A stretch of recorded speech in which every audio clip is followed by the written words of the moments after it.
kesempatan kedua, atau luka yang lama.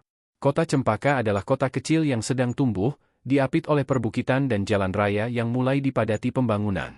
Disinilah Jaka kini bekerja sebagai tukang bangunan tetap untuk sebuah proyek perumahan bersubsidi. Tidak lagi serabutan seperti dulu.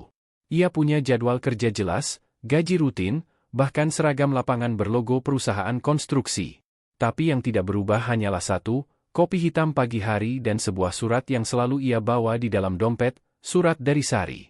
Sementara itu, di Desa Sukamaju, Sari sibuk mempersiapkan diri untuk presentasi sekolah dalam program Sekolah Ramah Anak yang akan diselenggarakan di Kota Cempaka. Presentasi ini penting.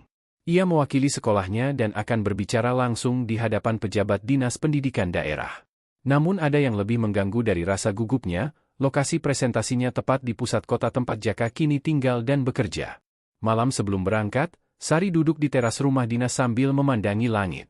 Di pangkuannya, buku catatan pemberian Jaka. Apa ini kebetulan, atau ujian, gumamnya dalam hati. 2 hari kemudian, Kota Cempaka, gedung tempat acara berlangsung cukup megah, dengan AC dingin dan karpet merah. Di antara para undangan yang hadir, tak disangka-sangka, Jaka berdiri di belakang, mengenakan rompi pekerja proyek. Ia ditugaskan memasang panel backdrop acara, dan tak tahu bahwa mantan istrinya akan menjadi salah satu pembicara utama. Matanya membeku saat mendengar suara MC menyebut, "Selanjutnya, kita sambut Ibu Sari dari SDN 3 Sukamaju." Jaka hanya bisa mematung, sementara Sari melangkah naik panggung dengan tenang. Pidatonya rapi, meyakinkan, dan diselingi kisah nyata perjuangan para siswa miskin di desanya.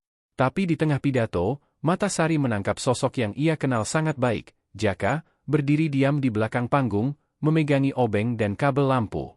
Suara Sari sempat goyah. Tapi ia lanjut berbicara, menyelesaikan presentasinya dengan nada yang lebih lembut, lebih personal, seolah kata-katanya tak hanya ditujukan kepada hadirin, tapi untuk seseorang dari masa lalunya.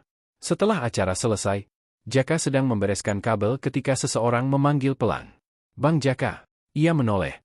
Sari berdiri beberapa langkah di belakangnya, mengenakan blazer biru laut dan jilbab putih. Senyumnya ragu. "Kamu keren tadi," kata Jaka lebih dulu. "Presentasinya." Sari tertawa kecil. "Kamu juga. Tetap jago pegang kabel. Dan tetap jomblo," timpal Jaka cepat, setengah bercanda. Tawa Sari meredup jadi senyum. Lalu hening.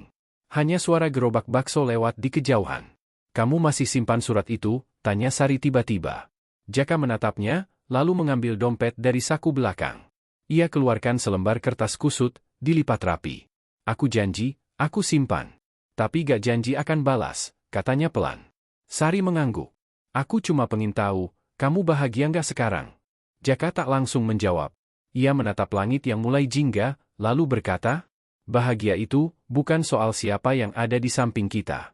Tapi soal siapa yang gak pernah kita buang dari hati kita, meski sudah jauh." Beberapa hari kemudian, Desa Sukamaju heboh. Sebuah kabar mengejutkan menyebar cepat, Bu Sari dilamar seorang pejabat muda dari Dinas Pendidikan.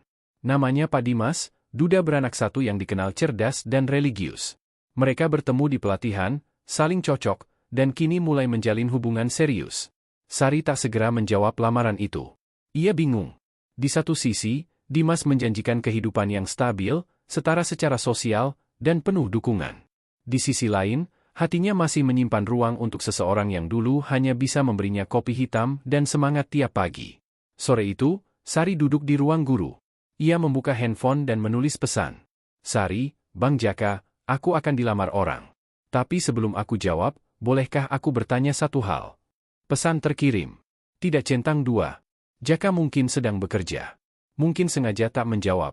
Atau mungkin sedang belajar benar-benar merelakan. Di Kota Cempaka, Jaka melihat pesan itu setelah maghrib. Tangannya gemetar. Ia membalas. "Jaka, silakan tanya." "Sari, kalau waktu bisa diputar, apa kamu akan tetap nikahin aku?" Beberapa menit hening. Lalu balasan muncul. "Jaka, kalau waktu bisa diputar, aku akan nikahin kamu lebih cepat. Tapi kalau waktu tak bisa diputar, biarlah aku belajar mencintaimu dalam diam." Sari menangis malam itu. Bukan karena sedih, tapi karena akhirnya ia benar-benar merasakan apa itu kehilangan.